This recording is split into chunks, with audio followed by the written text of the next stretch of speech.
তো আজকে আরেকটা সাইটে আইছি। আজকে আপনার আরে দেখাইমু টেলিকম টাওয়ার টেকনিশিয়ানের মূলত কি কাজ। মূলত কি কাজ এর আগে একটা জিনিস জানিয়ে রাখো, টেলিকম টাওয়ারের যে খালি এক ধরনের টেকনিশিয়ান থাকে ওই রকম না, তিন টাইপের মূলত টেকনিশিয়ান থাকে। একজন হইল কি পাওয়ার ফ্যাক্টরের, হ্যাঁ পাওয়ার ফ্যাক্টরের টেকনিশিয়ান একজন থাকে, আর পাওয়ার ফ্যাক্টর ছাড়া আরও দুজন থাকে। একজন হলো রিগার, হ্যাঁ রিগারের কাজ হইল কি ওই যে দেখাচ্ছেছো টাওয়ারের উপরে জিনিসপত্র লাগাইলে আছে ওইগুলো হলো RRUচ আছে, সিসকো আছে, ওয়েব আছে, মাইক্রোওয়েভ, ওইগুলো আছে। তো ওইগুলোর কাজ করে ওই ও টেকনিশিয়ান, ও হলো রিগার টেকনিশিয়ান।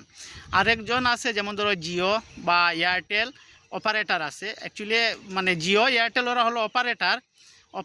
তো অপারেটরের টেকনিশিয়ান আলাদা একজন থাকে। যেমন ধরো বিটিএসে কোনো প্রবলেম হইলো না হইলো, আমি বিটিএসটা তোমাদের দেখাই। বিটিএস বলতে কনফিউশন থাকবে বিটিএস কী জিনিস, আমি বিটিএসটা তোমাদেরকে দেখাই। শেল্টারে ঢুকি,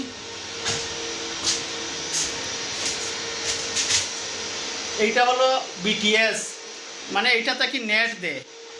আর এই যে এটা হইল কি লিঙ্ক, এটা হইল কি বিটিএস, হ্যাঁ ওইটা হইল কি লিঙ্ক, অন্য সাইডটা কি আনে আর ওইটা দিয়ে সাপ্লাই করে। আর ওইটা দিয়ে ওই যে টাওয়ারের উপরে যে দেখাইছি বাইরে RRUচ আছে ওইগুলাতে পাওয়ার সাপ্লাই করে, ওইগুলা দিয়ে আমরা মোবাইলে ইন্টারনেট ব্যবহার করতাম পারি, ওইগুলা থেকে ইন্টারনেট যায়। ওই যে নিচের যেটা আছে ওইটা দিয়া অন্য টাওয়ার তাকে আনে, ওইটা দিয়া সারিয়া ওই যে বিটিএস আছে ওইটাতে সাপ্লাই করে, ওইটা তাকে RRUচে যায়। হ্যাঁ তো RRUচ তাকিয়া কিন্তু মাইক্রোওয়েভ আছে, মাইক্রোওয়েভে কিন্তু ওই যে লিঙ্ক যেটা দেখাইছি ওইটা মাইক্রোওয়েভ হইয়া সারিয়া। তো আমি যতটুকু জানি অতটুকু কইরাম, হয়তো আপনারা আমার থেকে আরও বেশি জানেন, যদি ভুল থাকে তাহলে কইবা, আমি মানে বুঝানির লাগিয়া যে এক্সাম্পল দিয়া কইরাম। তো পাওয়ার ফ্যাক্টরের টেকনিশিয়ানের কী কাজ, আমি ব্যাক ক্যামেরা দিয়ে তোমাদের দেখাই পাওয়ার ফ্যাক্টর টেকনিশিয়ানের কী কাজ। পাওয়ার ফ্যাক্টর যারা আছে টেকনিশিয়ান আছে, পাওয়ার ফ্যাক্টরের টেকনিশিয়ানের এইটাতে কাজ। এটা হইল কি AMF প্যানেল, AMF প্যানেল এটা হইল কি ডিজি, দেখো ডিজির ভিতরে লাগাইলে আছে, হ্যাঁ ডিজির ভিতরে। ওইটা হইল কি কারেন্টের MCB, এটা হইল কি ডিজির MCB, এটা হইল কি ডিজির কন্ট্যাক্টার, এটা হইল কি ইবির কন্ট্যাক্টার। যখন আমার কারেন্ট যাইব গিয়া তখন আমার ব্যাটারি ব্যাকআপে চলবে, ব্যাটারি ব্যাকআপ যখন শেষ হয়ে যাবে 47 আসবে, তখন এই যে জিসু আছে এই জিসুটায় কমান্ড করব এই ডিসপ্লেতে, এই যে ডিসপ্লেতে দেখা যায়, টিপলে দেখা যায় ভোল্টেজ কত আছে না আছে। যখন 47 আমরা সেটিং থাকে, যখন ব্যাটারি ব্যাকআপ 47 হয়ে যাব কি, তখন কি করব ওই জিসুয়ে কমান্ড করব, কমান্ড করার লগে লগে তখন কিন্তু কারেন্ট গেল কি, তো কারেন্ট গেলে গিয়ে ওই যে কন্ট্যাক্টর হোল্ড করা আছে ঢুকাইলে আছে দেখতে পারতেছো, ওই কন্ট্যাক্টর ঢুকাইলে আছে মানে কারেন্টে চলার গতিকে ঢুকছে। যখন কারেন্ট যায় কি তখন ওই কন্ট্যাক্টর বার হয়ে যাব, আর যখন ডিজি চলবো ওই কন্ট্যাক্টর ঢুকবো। এটা হইল কি অ্যাকচুয়ালি চেঞ্জ ওভার।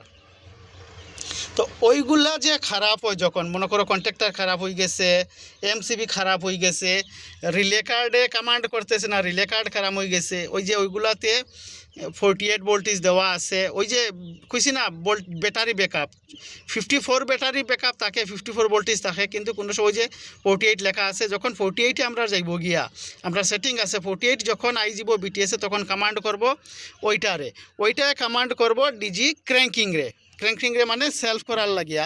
যখন ডিজি সেলফিং হয়ে যাব তখন সেলফ হওয়ার লগে লগে, এটা তো অলরেডি তোমার ডিসকানেক্ট আছে, যখন ডিজি স্টার্ট হয়ে যাব কি তখন ডিজি স্টার্ট হওয়ার লগে লগে ওইটা MCB উঠাইলে আছে, ওইটা দিয়ে সারিয়ে আমার কন্ট্যাক্টর ওই যে দেখতে পাইরা ওই যে সরি ওই যে দুইটা তার লাগাইলে আছে দেখছো, ওই যে লাল লাল দুইটা তার লাগাইলে আছে, একটা নেগেটিভ একটা পজিটিভ লাগাইলে আছে।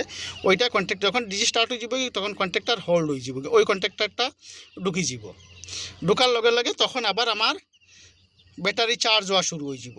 এই কন্ট্যাক্টর তখন বাইরে থাকবো, এটা এরকম ভিতরে থাকতো না। যখন কারেন্ট আই যাব জিসিউয়ে কমান্ড করব, ওই রিলে কার্ড থ্রুতে জিসুরে কমান্ড দিব যে কারেন্ট আই গেছে তুমি ওই কন্ট্যাক্টরটা ছাড়ো, তখন কি হইব ওই কন্ট্যাক্টরটা ছুটি যাব টাক করে, আবার ওই যেরকম বাইরে আছে ওইরকম বাইরে আই যাব গিয়া। আর ওইটা ছাড়ার 5 সেকেন্ড পরে ওই কন্ট্যাক্টরটা আবার পুশ করে ঢুকি যাব আর ওইটা যখন ওই ঢুকি যাব তখন ওইটা কন্ট্যাক্টরটা ছাড়ে দিছে তখন ওই রিলে কার্ডে কমান্ড করব ওই যে আমার কেবল আছে ওই যে কেবল আছে দেখো ভিতরে গেছে ওই যে জিসিউ তাকিয়া কেবল গেছে ডিজির সেলফে মানে স্টপ সলোনাইটে যেটা ডিজিরে স্টপ করতো ওইটা কমান্ড করব ডিজি সলোনাইট সুইচটা বন্ধ হয়ে যাব গিয়া সারিয়া তো আশা করি এতটুকু আমি একদম শর্ট ভিডিওতে কইছি এটা নতুন চ্যানেল সবে দেখতে তো আরাম পাইতো না করে বুঝতে পারতাছো কি কইছি না কইছি এটা নতুন ভিডিও নতুন চ্যানেল এর লাগে আমি একটু বালা করিয়া রিয়া মানে যদি লং ভিডিও যাই সবে শুনতে রাজি হইতো না অতটুকু দেখতো না স্কিপ করিয়া যাইব গিয়া আমি আস্তে আস্তে ভিডিওগুলো বড় করব তো তুমি যদি এই বিষয়ে আরও ডিটেলসে জানতে চাও তাহলে আমার লগে থাকবা টেলিকমের সম্বন্ধে বহুত লোক আছে ইচ্ছুক আছে বহুত কিছু জানার তো আমার লগে যদি থাকো তাহলে কিন্তু আমি শেখাইতে পারমু জানাইতে পারমু